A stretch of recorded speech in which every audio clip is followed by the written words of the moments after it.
The torch flame bends sideways. Not from wind, there is no wind here. There has been no wind for what feels like centuries. Sealed away beneath a weight of sandstone and silence and time. The man holding the torch is a surveyor.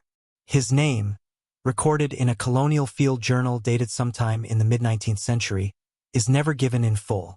He is referred to only as W.H. He is not, by his own account, easily frightened. He has crossed flooded rivers on horseback. He has camped alone on ridgelines in winter storms. He has done the quiet, grinding work of mapping wild country that most men in his era never dared enter. But standing here, in this narrow stone passage deep beneath the blue mountains of New South Wales, with the torch bending sideways for no reason he can explain, W.H. does something he will not be entirely honest about in his official report. He stops walking. He listens. And then, carefully, deliberately, he turns around and walks back the way he came. He would write only this: descended some distance into a natural gallery of considerable length. The formation was not consistent with any erosion I had previously observed. Withdrew before full investigation could be completed. Will require further expedition. No further expedition was ever recorded. Pause for a moment and consider what lies beneath your feet when you stand at the edge of the Blue Mountains. Most visitors come for the view, and what a view it is. The escarpment falls away in great sweeping curtains of blue-gray air. Valley floors lost in eucalyptus haze 2,000 feet below. The horizon dissolving into a smear of olive and silver. It is one of the most dramatic landscapes in the southern hemisphere, and it has been drawing travelers, painters, naturalists, and dreamers since the first Europeans arrived on this continent and looked west from the coastal plains with a mixture of longing and terror. But the view, as extraordinary as it is only the surface. Beneath those sandstone cliffs, beneath the valleys and the gorges and the ancient creek beds, there is another landscape entirely, one that very few people have ever seen, and fewer still have fully understood. A landscape of chambers and passages, of darkness absolute and silence so complete it presses against the eardrums like a physical weight. A landscape that may hold answers to questions no one has yet thought to ask. This is the story of the hidden tunnels beneath the Blue Mountains. What is known about them is strange enough. What remains unknown is stranger still. And why certain passages seem to have been shaped not entirely by water and time. Well, that is a question that has quietly unsettled every serious person who has ever crawled into the mountain's dark interior and come back out again. If you find this story as compelling as we do, consider subscribing so you don't miss what we uncover next. There is far more to tell. The Blue Mountains are not, in any strict geological sense, mountains at all. This is one of the first things a geologist will tell you, slightly triumphantly, as though the correcting of this common misunderstanding is one of the small pleasures of their profession. What Europeans called mountains when they first encountered this landscape are in fact the deeply eroded remnants of a vast sandstone plateau. A great flat table of ancient rock that has been carved, over hundreds of millions of years, by water, wind, and the slow chemical dissolution of stone into something that looks, from a distance, mountainous, but is from above simply a plateau riven with gorges. The sandstone itself is the key to everything that follows. It is Triassic in age, laid down approximately 250 million years ago when this part of the world sat in a very different position on the globe and looked nothing like it does today. It is composed primarily of quartz grains cemented together by silica, and it is, in geological terms, relatively soft, not soft enough to crumble underfoot, but soft enough that water can do extraordinary things to it over sufficiently long periods of time. Water finds the weaknesses in sandstone the way a patient craftsman finds the grain in wood. It follows the cracks and the joints, the bedding planes where one layer of sediment meets another, the zones of fracture where ancient stresses in the earth open hairline paths through solid rock. It follows these weaknesses with absolute persistence, and over time it opens them, widens them, carves them into passages and chambers and shafts that can range in scale from something a mouse might navigate to something tall enough to walk through upright with one arm raised. This process, the erosion of sandstone by percolating groundwater and surface streams, is well understood by geologists, and is the primary reason for the existence of the cave systems documented throughout the Blue Mountains region. The Jenolan Caves, located on the western slopes of the range at the edge of the karst limestone country, are the most famous examples. a vast and ancient system of chambers and passages that has been drawing visitors since the colonial period and that continues to reveal new sections to explorers every generation. But Jenolan is limestone country, and the processes that created those caves are somewhat different from what operates in the pure sandstone of the plateau above. In the sandstone itself, the caves and passages tend to be less dramatic, less cathedral-like, less adorned with the flowstone and stalactites that make limestone caves so immediately spectacular. What the sandstone passages lack in decoration, however, they more than compensate for in strangeness. They are, in many cases, tubular, perfectly, almost artificially rounded, as though bored through the rock by some impossibly patient machine rather than carved by water over geological time. They are smooth-walled in places where they should logically be rough. They connect to one another in patterns that some observers have found difficult to attribute entirely to natural processes. And they sometimes terminate without explanation, simply ending in blank walls of solid rock, no outlet, no drainage, no logical reason for the passage to have formed where it did and then simply stopped. These are the features that have been attracting curious, careful attention since the earliest days of European exploration in the region. And it is worth spending some time with those early explorers because their observations, recorded in journals and letters and official reports that now sit in archives, dusty and mostly unread, contain details that the standard histories of the Blue Mountains have largely overlooked. The crossing of the Blue Mountains by Blaxland, Lawson, and Wentworth in 1813 is one of the great set pieces of Australian colonial history, and rightly so. The range had resisted European penetration for 25 years after the founding of the Sydney settlement. Not because it was genuinely impassable, as the Aboriginal peoples of the region knew perfectly well, but because the early European explorers were using the wrong method. They followed the valleys and found themselves, again and again, trapped in gorges that deepened and narrowed and ended in sheer walls of stone. It was only when Blaxland and his companions hit on the strategy of following the ridgelines, staying on the high ground and crossing the range along its spine rather than trying to cut through its belly, that the route finally opened up. What the standard histories mention less often is what the early explorers found when they did finally descend into the valleys and begin to systematically investigate the terrain. The journals of various surveyors and naturalists who followed the initial crossing in the years and decades afterward contain scattered references to features of the landscape that did not fit neatly into the geological understanding of the time and that were, in many cases, set aside without explanation rather than properly investigated. One such reference appears in the papers of a naturalist who accompanied a surveying expedition into the Gros Valley in the 1820s. The Gros is one of the deep gorges that cut into the eastern face of the plateau, a place of extraordinary beauty and considerable danger. Its walls rise in some places nearly 1,000 feet from the valley floor, and its floor is choked with dense bush, boulders, and the debris of ancient landslides.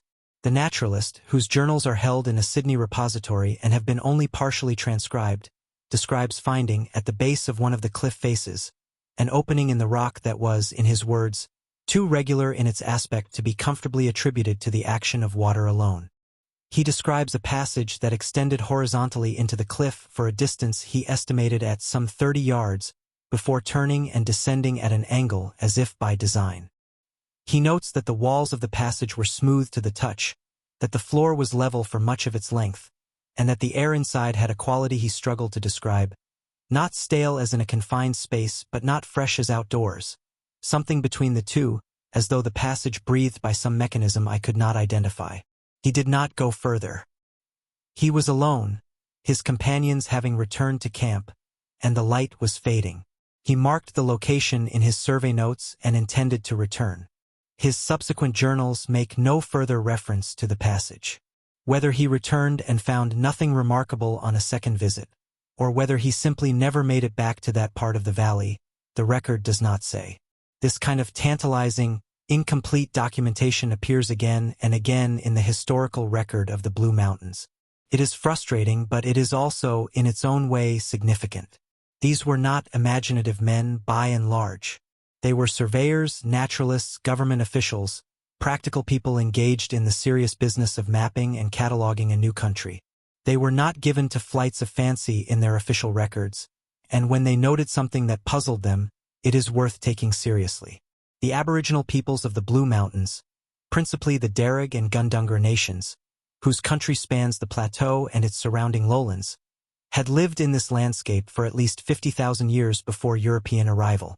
Their knowledge of the country was comprehensive in ways that European observers struggled to fully appreciate, encompassing not only the surface landscape but its underground dimensions as well.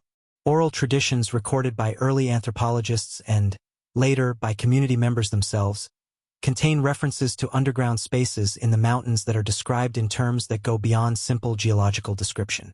Some of these spaces are associated with particular spiritual significance, places where the boundary between the everyday world and the deeper layers of existence was understood to be thinner or more permeable. Others are described in more practical terms, as shelter, as water sources, as passages between parts of the country that would otherwise require much longer overland journeys. It is important to approach this material with care and respect. These traditions belong to living communities, and their significance extends far beyond the merely geological. But it is also worth noting that the descriptions of underground passages in some of these oral traditions, the references to passages wide enough to walk through, to spaces that open unexpectedly into large chambers, to underground routes that connect distant parts of the landscape, are consistent in a general way with the physical features that European surveyors were puzzling over in their own terms a generation or two later. The Gundungura people, in particular, maintained strong connections to the country around Jenolan, which they called Binumia, meaning dark places. And the cave systems there were understood as living places, inhabited and significant, rather than merely geological curiosities. Whether the tunnel features documented elsewhere in the Blue Mountain Sandstone were understood in similar terms is less clear from the historical record, but the consistency of the geographical references across different cultural traditions is a detail that serious researchers have found worth noting. By the latter half of the 19th century, the Blue Mountains had become one of the most visited regions in the Australian colonies. The railway reached Katoomba in 1868, and the Great Sandstone Escarpments with their sweeping views became fashionable destinations for Sydney residents seeking fresh mountain air and dramatic scenery. Hotels went up on the clifftops. Walking tracks were cut through the bush. The valley floors were explored more systematically than they had been before, and the natural features of the landscape, the waterfalls, the caves, the rock formations, were documented with increasing thoroughness. It is in this period that some of the most intriguing accounts of unusual underground passages begin to appear, not in official records, but in the less formal literature of the era, travel writing, newspaper correspondence, the published journals of amateur naturalists and enthusiastic bushwalkers who were exploring the valley systems in considerable numbers. A letter published in a Sydney newspaper in the early 1880s, signed only with initials, describes the author's discovery, during a solo walking expedition into the Jameson Valley south of Katoomba, of what he calls an extensive underground gallery, running parallel to the cliff face at a depth of some considerable feet below the surface. He describes entering the gallery through a narrow opening concealed behind a curtain of ferns and describes a passage that he followed for what he estimated as several hundred yards, before the ceiling lowered too much to continue. He notes, with some emphasis, that the passage showed what appeared to be evidences of dressing on some sections of the wall, places where the stone seemed to have been worked rather than simply eroded. He speculates cautiously about the possibility of some form of ancient human involvement, before pulling back to acknowledge that he is not a geologist and that natural processes might account for what he observed.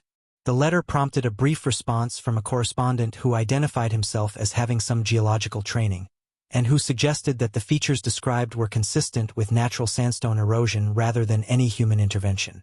The original correspondent wrote back, politely but firmly maintaining that he had spent enough time in caves and rock shelters throughout the colony to recognize the difference between natural and worked stone, and that what he had seen was, in his judgment, not entirely natural. The exchange ended there, as newspaper correspondence tends to do, without resolution. The location of the gallery was never precisely identified in print. This is a good moment to be clear about something, because honesty is important when we are dealing with a subject this easy to sensationalize. There is no single, confirmed, fully documented tunnel system beneath the Blue Mountains that cannot be explained by known geological processes. The extensive cave systems of the region, including the remarkable chambers and passages at Jenolan, the various rock shelters and smaller caves throughout the Sandstone Plateau, and the documented underground drainage systems that carry water from the surface into the rock, are, by and large, well understood in geological terms, and the processes that created them are not mysterious. What is harder to categorically dismiss is the accumulating weight of observations, from surveyors, naturalists, travelers, and local residents across more than 2 centuries, describing features within those geological formations that seem, to observers who have taken the trouble to look carefully, not entirely consistent with purely natural processes.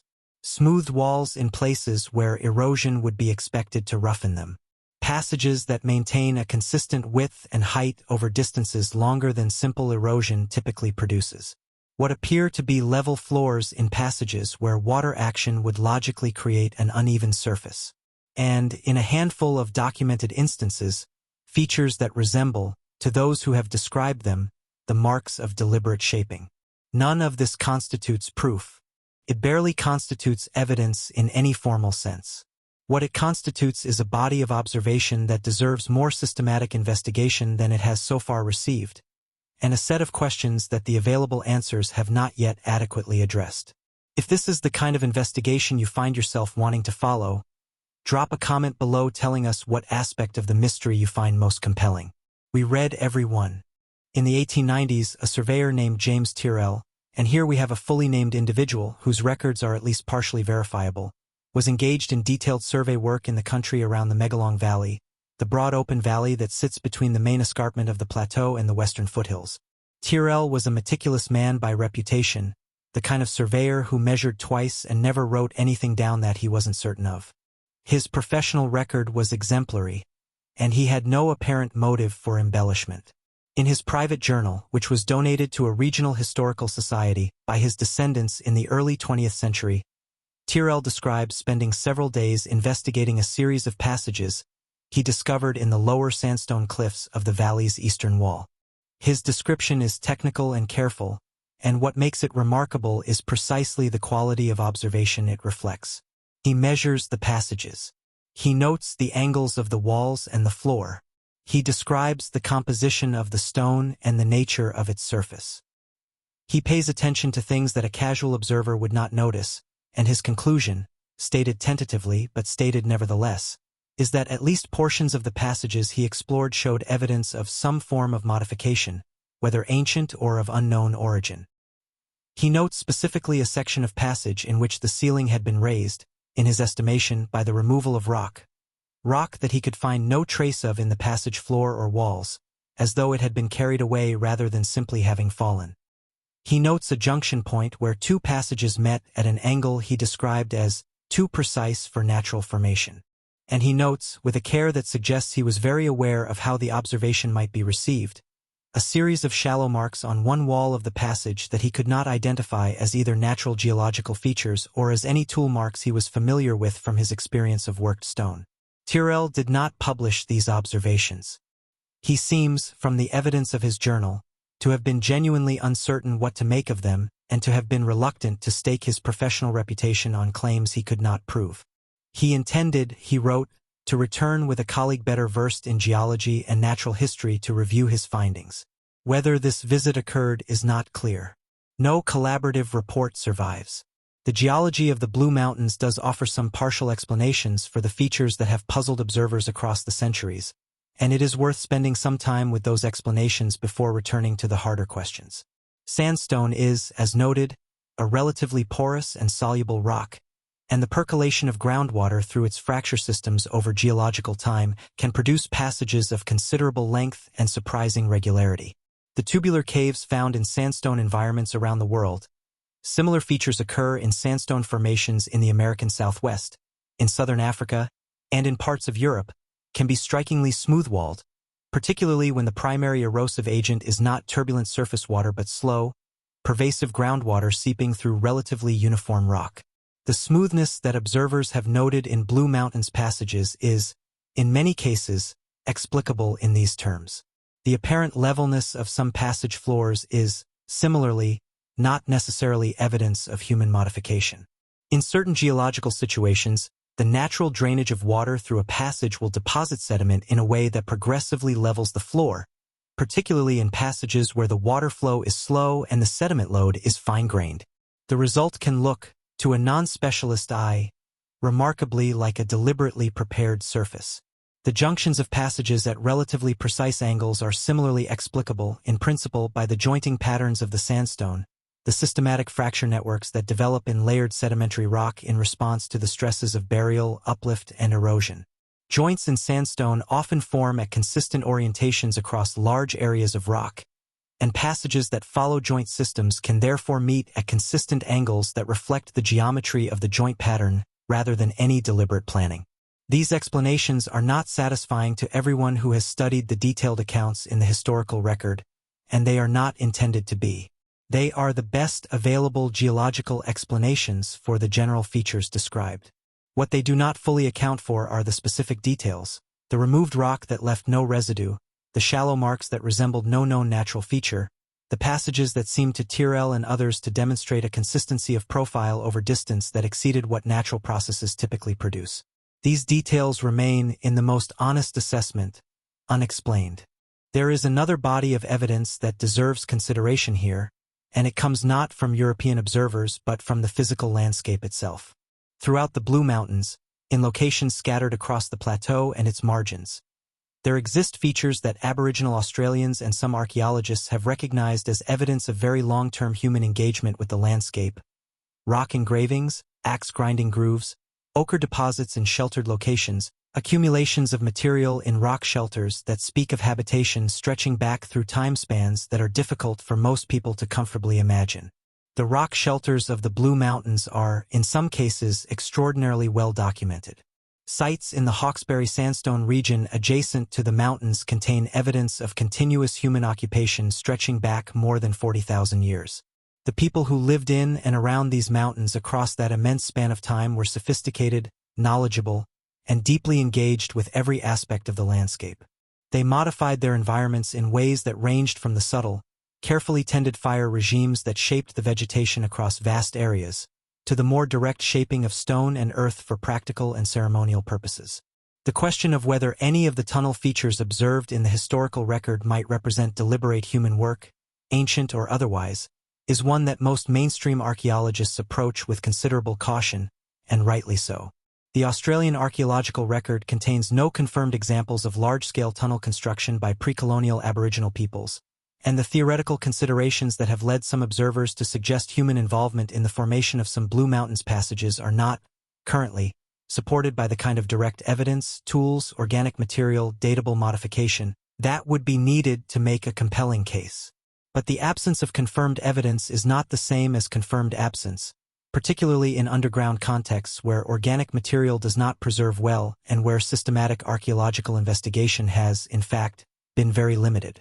The cave systems of the Blue Mountains have never been subject to the kind of thorough archaeological program that has been applied to surface sites in the region, partly because of the practical difficulties involved and partly because the relevant questions have not, until relatively recently, been considered worth asking by the institutions with the resources to investigate them. There is one more dimension to this story that should not be ignored, and it is perhaps the strangest of all.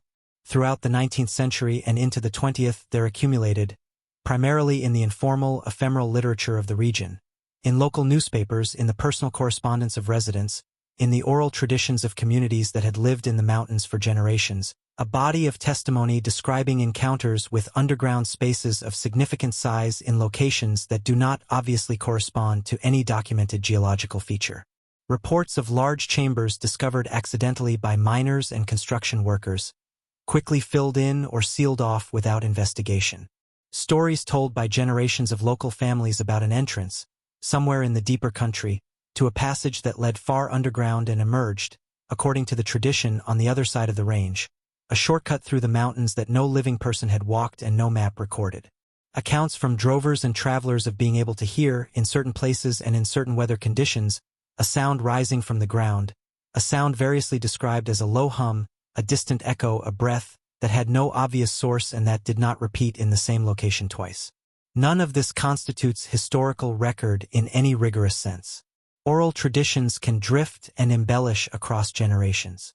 Individual witnesses can be mistaken, misremembering, or simply wrong.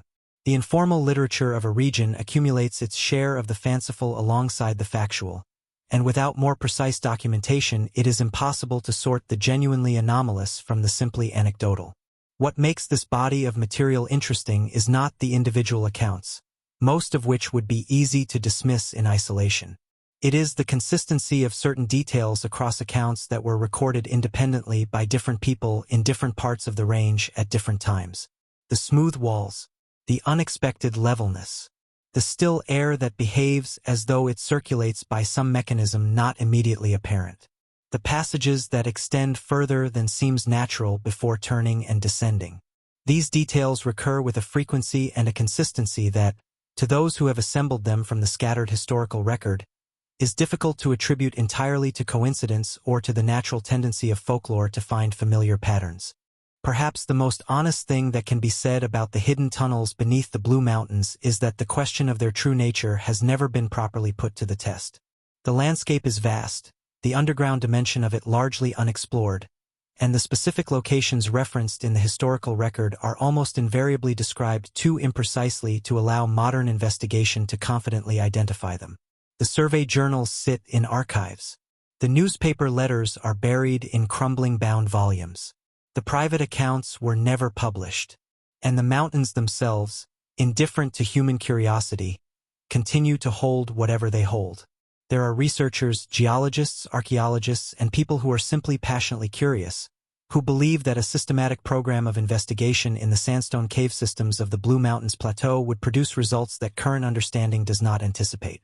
They argue that the consistency of the historical observations cannot be entirely explained by natural geological processes, and that the possibility of human modification, whether by the ancient inhabitants of the mountains or by some other agency not yet understood, deserves serious investigation rather than casual dismissal. There are others, the majority position among the relevant professionals, who believe that the features described in the historical record are, without exception, the products of well-understood natural processes misinterpreted by non-specialists who lacked the geological training to recognize what they were looking at.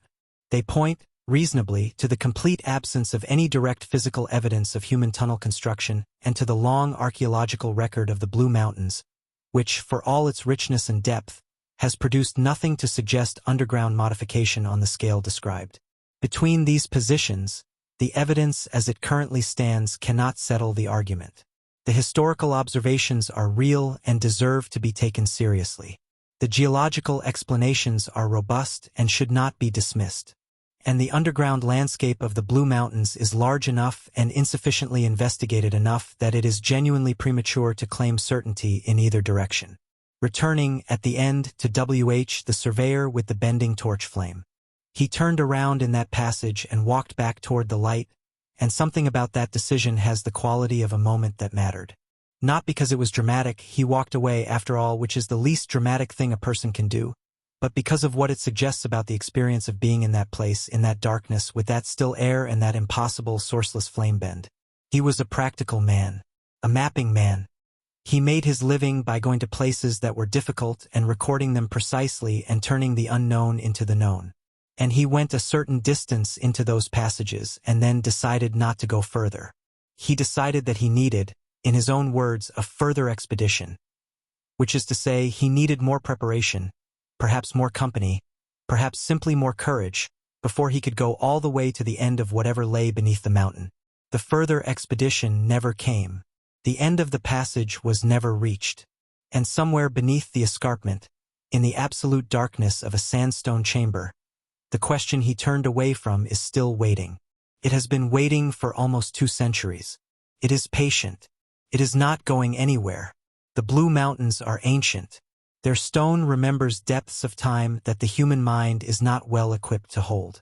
Whatever shaped those passages, water and time alone, or water and time and something more, the shaping was done in an era so remote that it has no voice in human record. We have only the marks, the shapes, the smooth walls, and the occasional testimony of the people who went into the dark and came back with something they could not quite explain. That is, perhaps, the most honest summary of what is known about the hidden tunnels beneath the Blue Mountains.